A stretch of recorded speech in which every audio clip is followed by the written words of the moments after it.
کہ چند لوگوں کو اپنے ذاتی مفادات اور اختیارات آپ کی آزادی اور خوشحالی سے زیادہ عزیز ہے۔ آئین اور قانون ان مٹھی بھر لوگوں کے مذموم عزائم کے آڑے آتے ہیں۔ نواز شریف ان لوگوں کو اچھا نہیں لگتا کیونکہ وہ آپ کا منتخب نمائندہ ہے اور آپ کے ووٹ پر کسی اور کا اختیار تسلیم نہیں کرتا۔ وہ آئین شکنی برداشت نہیں کرتا، وہ ڈکٹیشن نہیں لیتا۔ تو فیصلہ ہوا کہ نواز شریف کو نکالو اور لا حاصل تحقیقات اور مقدمات پر قومی خزانے کے اربوں روپے دبو کر بھی نواز شریف پر ایک دھیلے کی کرپشن نہ ملی، تو کہا کہ اس کے بیٹے سے تنخواہ نہ لینے کے جرم میں نواز شریف کو نکال دو، اس کو عمر بھر کے لیے نااہل کر دو، اس کو مسلم لیگ نون کی صدارت سے بھی نکال دو، اس کے بھائی شہباز شریف، اس کی بیٹی مریم، حمزہ شہباز شریف اور اس کے سارے خاندان اور ساتھیوں کو، مسلم لیگ نون کے ساتھیوں کو جیل میں ڈال دو۔ نواز شریف کو نمونہ عبرت بناتے بناتے انہوں نے پاکستان آپ سب کو نمونہ عبرت بنا دیا۔ اس مقصد کے لیے انہوں نے انتخابات سے پہلے زبردستی لوگوں کو پی ٹی آئی میں شامل کروایا، پھر انہیں جتوانے کے لیے الیکشن کے دن شرمناک ڈرامہ رچایا، پولنگ سٹیشنوں پر قبضہ جمایا، پولنگ ایجنٹوں کو نکال باہر کیا، آر ٹی ایس بند کروایا، رات کی تاریکی میں اپنی پسند کے نتیجے بنا کر 4 دن تک مرضی کے نتائج جاری کرتے رہے، اور تاریخ کی سب سے بدترین دھاندلی کر کے انہوں نے ایک نااہل اور نالائق ترین شخص کو وزیر اعظم کی کرسی پر بٹھا دیا تاکہ وہ ان سے جرائم پر کوئی سوال نہ اٹھائے بلکہ ان کے اشاروں پر کرتب دکھاتا رہے۔ یہاں سے ملک کی تباہی اور بربادی کا وہ سلسلہ شروع ہوا جو کہ بڑھتا ہی چلا جا رہا ہے۔ ان چند لوگوں کے ذاتی مفادات کی قیمت آپ کو اور آپ کے بچوں کو ان حالات، اس بھوک اور افلاس سے چکانی پڑ رہی ہے۔ میرے بھائی اور بہنوں، آپ عزت والے لوگ ہیں، غیرت والے لوگ ہیں۔ بلوچ اور پختون اپنی شاندار روایات رکھتا ہے، لیکن آپ نے دیکھا کہ کراچی کے عظیم الشان جلسے سے گھبرا کر ان لوگوں نے منہ اندھیرے کراچی کے ایک ہوٹل کے اس کمرے کا دروازہ توڑا اور اندر داخل ہو گئے جس میں مریم نواز شریف اور کیپٹن صفدر ٹھہرے ہوئے تھے۔ کیا اب یہ لوگ اس پستی میں گر گئے ہیں کہ نہ کوئی اخلاق باقی رہا اور نہ کوئی تہذیب اور نہ روایات اور نہ قدریں؟ یہ کوئی معمولی واقعہ نہیں ہے۔ مجھے حیرت ہے ان لوگوں پر جو اعلیٰ اخلاقی اقدار کی باتیں کرتے ہیں، ماؤں، بہنوں اور بیٹیوں کی عزت کی بات کرتے ہیں، لیکن اب بھی اس حکومت کا حصہ ہے جس نے یہ سیاہ ترین واردات کی ہے۔ کراچی کے اس واقعے نے میری بات کو عملی طور پر ثابت کر دیا ہے کہ یہاں ریاست کے اوپر ایک اور ریاست مسلط ہو چکی ہے۔ اس غیر آئینی غیر قانونی جبر کی ریاست کی اندھی طاقت نے ریاست کو اپنے شکنجے میں جکڑ رکھا ہے. جب تک کہ یہ غیر قانونی شکنجہ رہے گا میرے بھائیوں بہنوں آپ کے حالات بہتر نہیں ہوں گے, نہیں ہو سکتے. سندھ وفاق کی ایک اہم اکائی ہے, ایک خود مختار صوبہ ہے, وہاں ایک منتخب حکومت ہے, ایک منتخب وزیر اعلیٰ ہے, وہاں ایک آئینی اتھارٹی ہے, لیکن اس کارروائی کی خبر کسی کو نہیں کہ رات کو کس نے آئی جی پولیس کو اغوا کیا, کس نے ایڈیشنل آئی جی کو اغوا کیا, پولیس کے سربراہ اور اعلی افسروں کو اٹھا کر لے جانے کی اتھارٹی کس کے پاس تھی, سیکٹر کمانڈر کون ہے, وہ کس کی طاقت سے ایف آئی آر کٹواتا ہے, کس کے حکم پر چادر اور چار دیواری کا تقدس پامال کیا جاتا ہے, کس کے حکم پر بیڈ روم کے دروازے توڑے جاتے ہیں. اگر صوبے کے وزیر اعلیٰ کو بھی اس کی خبر نہیں تو پھر اس سے بڑا حکمران صوبے میں کون ہے جو اس طرح کے حکم دیتا ہے اور منمانی کرتا ہے. میرے دوستو, پی ڈی ایم اسی غیر آئینی حکمرانی کے خلاف اٹھی ہے, ریاست کے اوپر ریاست کی اس بیماری کے خلاف اٹھی ہے جس نے پاکستان کو اندر اور باہر سے کھوکھلا کر کے رکھ دیا ہے. یہ تحریک کسی ادارے کے خلاف نہیں بلکہ پاک فوج کے مقدس ادارے کی طاقت کو اپنے مفادات کے لیے استعمال کرنے والے کرداروں کے خلاف ہے. نیچے سے اوپر تک فوج کے بہادر فرزندوں کو ان کرداروں کے مقاصد کا کچھ پتہ ہی نہیں ہوتا, کچھ علم ہی نہیں ہوتا. وہ تو اپنے ڈسپلن میں بندھے رہتے ہیں, وہ تو ملک و قوم کی حفاظت کی لگن میں دن رات ایک کرتے ہیں, لیکن ان سے معصومیت میں انجانے میں ایسے کام لیے جاتے ہیں جس کا نتیجہ قوم کو بڑے نقصانات کی شکل میں بھگتنا پڑتا ہے.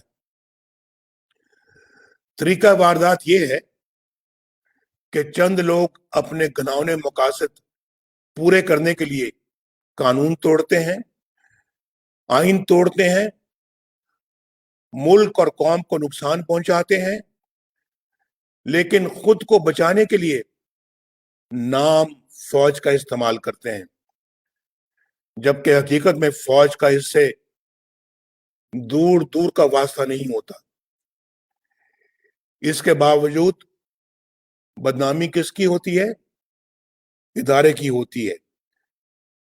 اس لیے میں نام لے کر ایسے کرداروں کو بے نقاب کرتا ہوں تاکہ ان کی سیاہ کاریوں کا دھبا میرے ملک کے اداروں پر نہ لگے, میری فوج کی وردی پر نہ لگے. ہماری تاریخ کے بہت سے المیوں میں چند کردار ہی تھے جو اپنے مقاصد اور ذاتی مفاد کے لیے فوج کی بدنامی کا باعث بنے. کارگل میں ہمارے سینکڑوں جاں بازوں کو شہید کروانے اور دنیا بھر میں پاکستان کو رسوا کرنے کا فیصلہ فوج کا نہیں تھا, چند مفاد پرست جرنیلوں کا تھا. ان لوگوں نے صرف فوج کے داری کو نہیں بلکہ ملک و قوم کو ایک ایسی جگہ جنگ میں جھونک دیا کوئی فائدہ حاصل ہو ہی نہیں سکتا تھا. وہ لمحہ میرے لیے انتہائی تکلیف دہ تھا جب مجھے یہ پتا چلا کہ ہمارے بہادر سپاہی یہ دہائی دیتے رہے کہ ان دور افتادہ چوٹیوں پر خوراک نہیں لیکن اسلحہ تو بھجوائیں. وہ فوجی جنہیں اس جنگ کے پیچھے اصل عزائم کا پتہ ہی نہیں تھا، جنہیں ملک و قوم کی سربلندی کے نام پر محاذ پر بھیجا گیا تھا، جانوں کے نذرانے دیتے رہے، لیکن ملک و قوم کو کیا حاصل ہوا؟ کارگل آپریشن کے پیچھے وہی کردار تھے جنہوں نے اپنے ان گھناؤنے جرائم پر پردہ ڈالنے اور سزاؤں سے بچنے کے لیے 12 اکتوبر 1999 کو بغاوت کی اور مارشل لاء نافذ کیا۔ یہ پرویز مشرف اور اس کے چند ساتھی تھے جنہوں نے فوج کے ادارے کو اپنے مذموم مقاصد کے لیے استعمال کیا، بلکہ بدنام کیا۔ ہاں، میں ان لوگوں کو بری و ذمہ قرار نہیں دوں گا جنہوں نے خلاف قانون آرڈرز کی تعمیل کی، جنہوں نے وزیر اعظم ہاؤس کے جنگلے پلانگے، جنہوں نے منتخب وزیر اعظم کو گرفتار کر کے ایک ناجائز فوجی حکومت کی راہ ہموار کی، غیر قانونی حکم کی تعمیل کر کے وہ بھی اتنے ہی بڑے مجرم ثابت ہوئے جتنا کہ حکم دینے والے۔ میرے بھائیوں اور بہنوں، انہی لوگوں نے محب وطن اکبر بگٹی کو شہید کیا۔ انہی لوگوں کو محترمہ بینظیر بھٹو نے اپنی شہادت سے قبل لکھے گئے خط میں اپنی موت کا ذمہ دار ٹھہرایا۔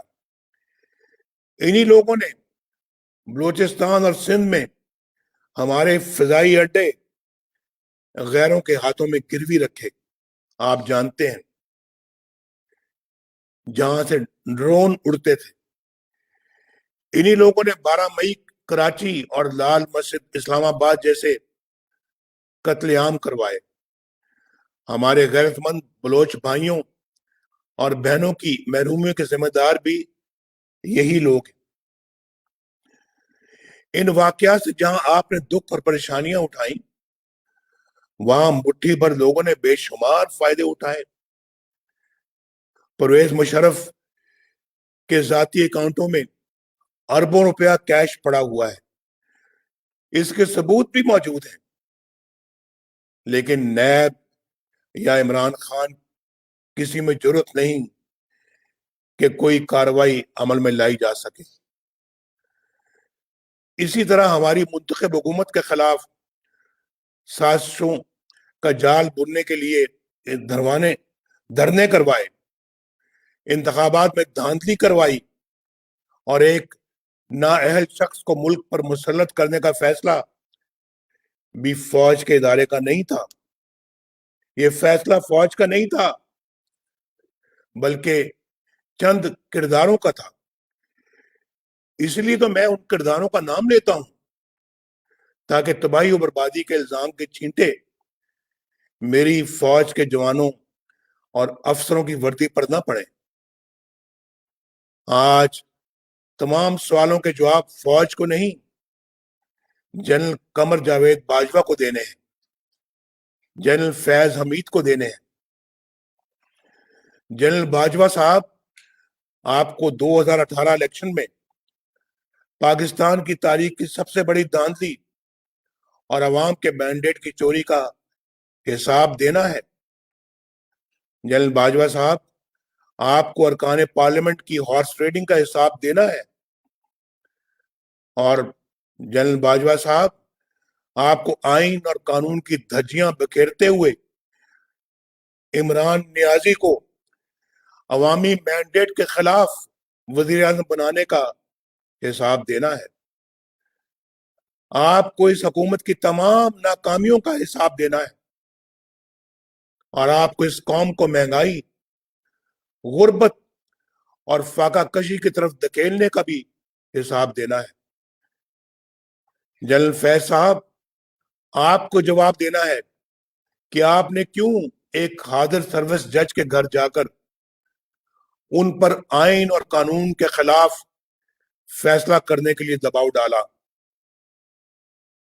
کیوں آپ نے انہیں وقت سے پہلے ہی اسلام آباد ہائی کورٹ کا چیف جسٹس بنوا دینے کی پیشکش کی؟ کیوں آپ نے نواز شریف اور اس کی بیٹی مریم نواز کو الیکشن ہو جانے تک جیل میں رکھنے کی درخواست کی؟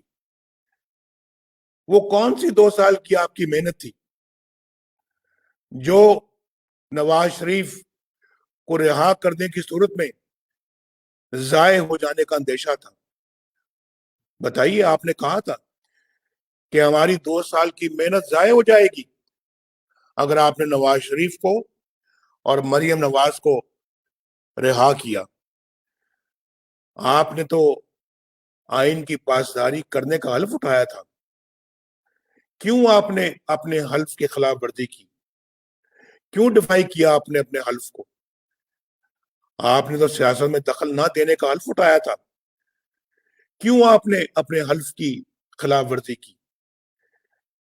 کیا فیض آباد دھرنا کیس آپ کے خلاف چارج شیٹ نہیں؟ کیا سپریم کورٹ نے آپ کے خلاف کارروائی کا حکم نہیں دیا؟ اس کے باوجود آپ کی نہ صرف بطور لیفٹیننٹ جنرل ترقی ہوئی بلکہ آپ کو ISI کے سربراہ کا عظیم الشان منصب بھی عطا ہوا، جبکہ جسٹس قاضی فائز عیسیٰ کے خلاف ایک ریفرنس دائر ہوا تاکہ وہ آپ کی نظر ثانی کی درخواست سن نہ سکے۔ واہ واہ، کیا کیا آپ نے جنرل فیض! یہ آپ کے حلف توڑنے کی صرف ایک مثال ہے، ایک۔ آپ پچھلے کئی سالوں سے بے دھڑک سیاست میں مداخلت کیے چلے جا رہے ہیں۔ آپ نے اپنے حلف کے ساتھ بے وفائی کی ہے۔ اگر یہی وقت آپ نے پیشہ ورانہ دفاعی امور پر صرف کیا ہوتا تو ہمارے کشمیری بہن بھائی کبھی ان مصائب سے دوچار نہ ہوتے جن سے وہ آج دوچار ہیں۔ عمران خان صاحب، آپ تو سیاست کے میدان میں نابالغ ہو۔ بار بار کہتا ہوں میں کہ ہمارا آپ کے ساتھ مقابلہ ہے ہی نہیں۔ ہمارا مقابلہ آپ کے لانے والوں کے ساتھ ہے، آپ کے ساتھ نہیں ہے۔ ہمارا مقابلہ ریاست چلانے والوں کے ساتھ ہے۔ لیکن یہ مت سوچنا کہ تم بچ جاؤ گے۔ ثاقب نثار کا NRO نہ تمہیں بچا سکے گا اور نہ علیمہ خان کو۔ تم جس کے پیچھے چاہے چھپو، فورن فنڈنگ کیس میں تمہاری بدعنوانی نہ صرف کھل کے رہے گی بلکہ تمہیں جیل بھیجے گی۔ تمہیں چینی، آٹے اور ادویات کی قیمتوں میں اضافے سے عوام کو پہنچنے والے نقصان کے ایک ایک روپے کا حساب دینا ہوگا۔ تمہیں زمان پارک میں کروڑوں روپے کی نئی تعمیر کی لاگت کا حساب دینا ہوگا۔ تمہیں بنی گالا کی منی ٹریل دینی ہوگی۔ دوسروں پر کیچڑ اچھالنا تمہیں احتساب سے نہیں بچا سکے گا عمران خان۔ یہ ٹی وی پر بڑکے مارنا اور دھمکیاں دینا تمہیں نہیں بچا سکے گا۔ تم اور تمہارے ہر کرپٹ ساتھی کو حساب دینا پڑے گا۔ بلوچستان کے بہنوں اور بھائیوں، میں آج 3 پیغامات دینا چاہوں گا۔ پہلا، فوج کے جوانوں اور افسروں کے نام، یہ آپ کا اپنا ملک ہے میرے فوجی بھائیوں، جس کے لیے آپ جان دینے سے بھی دریغ نہیں کرتے۔ آپ نے جہاں اس کی حفاظت کا حلف اٹھایا ہے وہاں اتنا ہی اہم اس کے آئین کی تابعداری کا حلف ہے۔ جہاں آئین شکنی اور قانون شکنی شروع ہو جاتی ہے وہاں ظلم کا دور شروع ہو جاتا ہے۔ جب آپ کسی فرد واحد یا مفاد پرست ٹولے کے لیے آئین توڑنے کے مرتکب ہوتے ہیں، وہاں آپ خود اپنی قوم کو، اپنے ملک اور اپنے لوگوں کو آئین شکنوں کے رحم و کرم پر چھوڑ رہے ہوتے ہیں۔ اپنے حلف کی پاسداری کیجیے، خود کو متنازع ہونے سے بچائیے۔ دوسرا میرا پیغام میرے پاکستان کے سول سروس کے نام ہے۔ زمانہ بدل رہا ہے، کسی کے لیے قانون یا آئین توڑ کر بچ نکلنا مشکل سے مشکل تر ہوتا چلا جا رہا ہے۔ آپ نے دیکھا کہ سندھ پولیس کے افسران نے چند لوگوں کے غیر قانونی رویوں پر احتجاج کر کے نہ صرف ان کے عزائم پورے نہیں ہونے دیے بلکہ اپنے لیے عزت بھی کمائی۔ سندھ کے پولیس افسر صاحبان، میں آپ کو سلوٹ کرتا ہوں۔ آپ کو بلا خوف اپنی ذمہ داریاں قانون کے مطابق ادا کرنی چاہیے۔ میں سب سول سرونٹس کو یہ میں گزارش کر رہا ہوں، اور کسی دباؤ میں آئے بغیر سر انجام دینی چاہیے۔ اور تیسرا پیغام میرا عوام کے نام ہے۔ میرے پاکستان کے بہنوں اور بھائیوں، پاکستانی فوج آپ کی اپنی فوج ہے۔ ان کو عزت دیجیے، انہیں محبت دیجیے، لیکن جب معاملہ آئین کی بالادستی کا ہو، جب آئین کی بالادستی کا معاملہ آ جائے، جب معاملہ قانون کی حکمرانی کا آ جائے، تو پھر وہاں کوئی سمجھوتا نہ کیجیے۔ کوئی فوج اپنے لوگوں کے خلاف نہیں لڑ سکتی۔ پرامن احتجاج آپ کا آئینی حق ہے، جس سے آپ کو کوئی محروم نہیں کر سکتا۔ آزادی اظہار آپ کا آئینی حق ہے، جو آپ سے کوئی نہیں چھین سکتا۔